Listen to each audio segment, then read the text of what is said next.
Like Aretha Franklin say, ain't no way.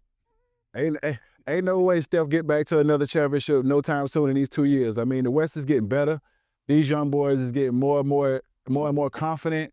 I mean, you look at it, Steph and Jimmy, they unlock one another, but the center position. And also Jonathan Kuminga. They need a long, athletic, lengthy scoring wing that can get it done on the wing and just take some of that pressure off Steph and off Jimmy. They have the coach, they have the championship pedigree, they just need the pieces. The center position, they ain't had a center since Andrew Bogut.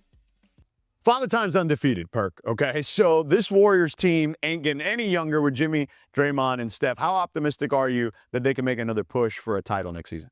Well, I mean, look, the league is getting younger, right? I mean, anytime you have Steph Curry, you got to keep that window open. But I think they missing a big right now. Yeah. They need a guy that's gonna go out there and get you 15 and 12, average 15 and 12 a night. Hell, think about all the teams that are still playing right now. The Knicks, they got Karl Anthony Towns. Indiana, Miles Turner. Obviously, Denver, you got Jokic. OKC, you got Hardenstein, and you got Chet Holmgren. You got to go get you somebody in the middle, not just defensively, a dynamic roller. When was the last time Steph played with a lob threat? You saw that they both said about a center, right? And I think that's why the Warriors are in a better position. We're going to talk. I'm going to give you 3 points that proves the Warriors are in a better position this offseason than compared to last year. But before we jump and we look at what Stephen Curry also said about this offseason, Draymond Green, let's see one more media and actually former player, Danny Green, discarding the Warriors as well. But honestly, unless they get Giannis, that window for championship is closed in my eyes. I don't see them maximizing Steph's last couple of years or Jimmy's last couple of years unless they get a guy like Giannis. I don't see KD walking back through that door, so I don't know what prospects or free agents they can get. But it's going to be an interesting offseason for them, and it's going to be tough to get back to where they were a couple of years ago. It's not going to be easy. And I just don't like this argument of the league is getting younger. It happens every year. Reality is that. And we saw a guy like Amir Thompson that was defending Draymond, Stephen Curry, getting out of the game because they were having a problem in his leg because how much he had to run around Stephen Curry. I know Stephen Curry's turned 37. He had this first hamstring injury. He's a part of the premature end of the Warriors season, and all the discussion is because we lost to the Timberwolves without Steph. But I can prove we are in a better position. Look, the most difficult thing that we had in the last offseason is that we're looking for help for Stephen Curry, that second guy, reliable guy, and we brought Jim Butler. As we will see, Draymond Green mentions about it, that's not easy to do. So we took a lot of our energy last year focusing on that, and now it's done.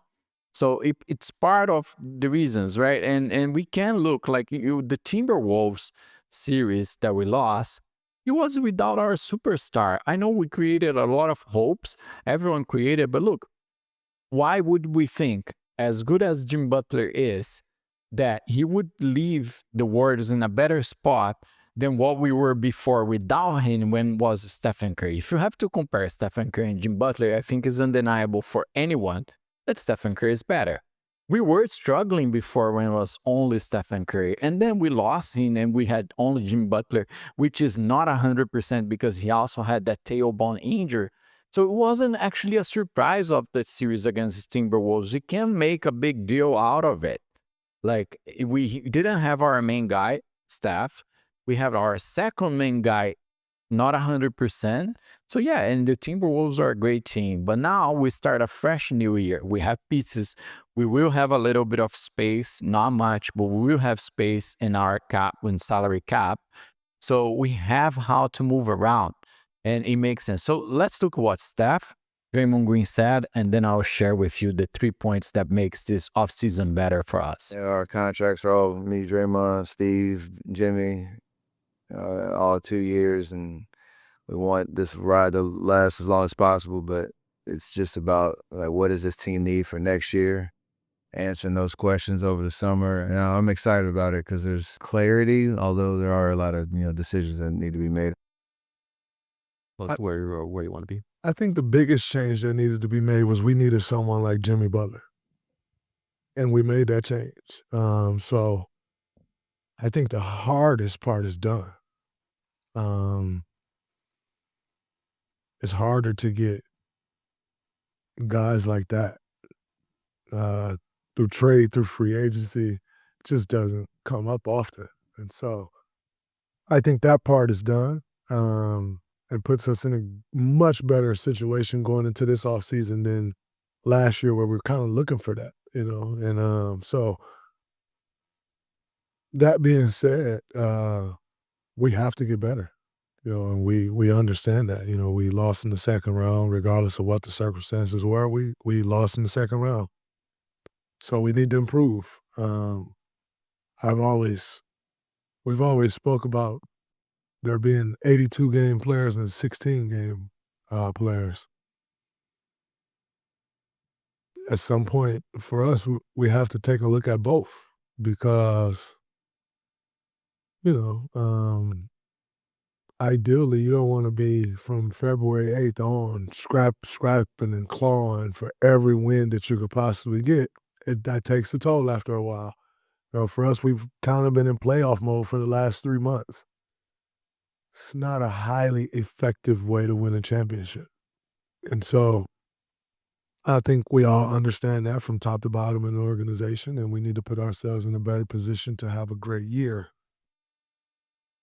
And that's massive, right? Look at what he said. We need, like, this last 3 months was exhausting for the Warriors. Now, point number one, we already have Jim Butler. We already have that second all-star, which impacts in different ways. First, the Warriors gets more attractive, right? Now you have Stephen Curry, you have Jim Butler, you have Draymond Green, you have assets that you can trade around then, and you have a great coach. You are considered by the players itself the best organization in the league.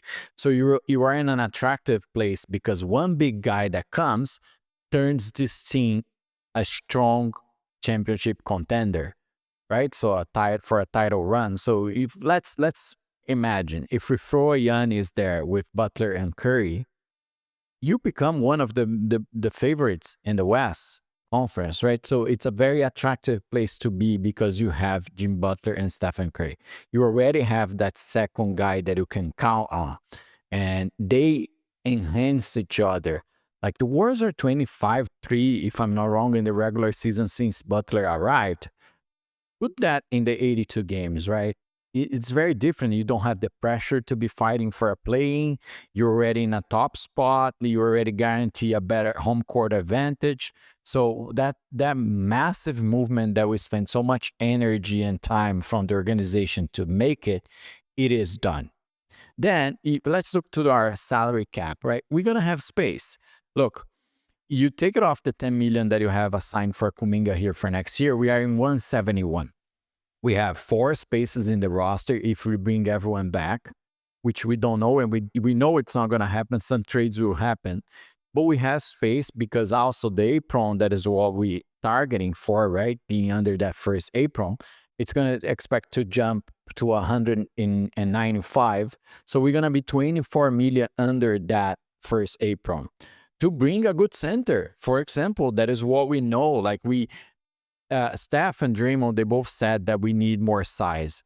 I think everyone knows we squeezed the most out of our small ball lineup, and it's time to also give the opportunity for Draymond to shine in another spot if he's coming back next season, right? Not being forcing him to play that center.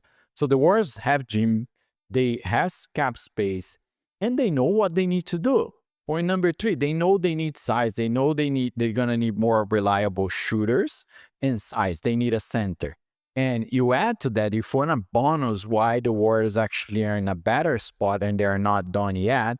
One, I don't consider done when we have Stephen Curry, but we also have options. If you look for the free agents that will be available this summer and the roster that the Warriors have to move, Moses Moody, Buddy Hield, there, you have young guys, you have some vets, you have the mid-level exception that you can use. We use it for Melton last year. And you have guys that is going to be free agents like Steve Adams, like Brook Lopez, that I did the video. You can check here in the channel about it. And you have some options that you can trade, like Daniel Gafford and the Dallas Mavericks. Claxton, you can try for that as well. So the Warriors know the path. There are assets out there. And despite what a lot of people say that the Warriors don't have the assets and everything else because we don't have a lot of first round picks, keep in mind that we are not the only ones struggling with cap space, right? Everyone's actually, I think the only team that has 50 million space, something like that, is the Brooklyn Nets. Other than that, everyone is sort of walking around trying to make these impactful trades that you don't send a lot of assets, but you receive good ones and you still like you match salaries. So the Warriors is not in a much different position than everyone else. And we can start talking like if it was a whole disaster the year. Look from where we came and we finish among the top 8 teams in the league. And we just actually went down. We don't know what would happen, but I still believe that we had a good shot if Stephen Curry was there. So we finished strong. Like, is it what we were expecting? No, it is not. Do we want more? Do we want to see more of this last years of Steph? For sure. And I'm pretty sure the organization, being one of the best out there, will squeeze everything that they can, trade and aim for big names and the right pieces to put together a strong team for next year. We're already picking off from a much better place having Steph and Butler in the team. Let me know on the comments, do you think the Warriors are done or Steph can still make a run for his 5th ring and you believe that the window for Stephen Curry, Draymond Green, and Jim Butler is still out there in these next 2 seasons? Leave in the comments. Have a great day. Don't forget to subscribe and bye.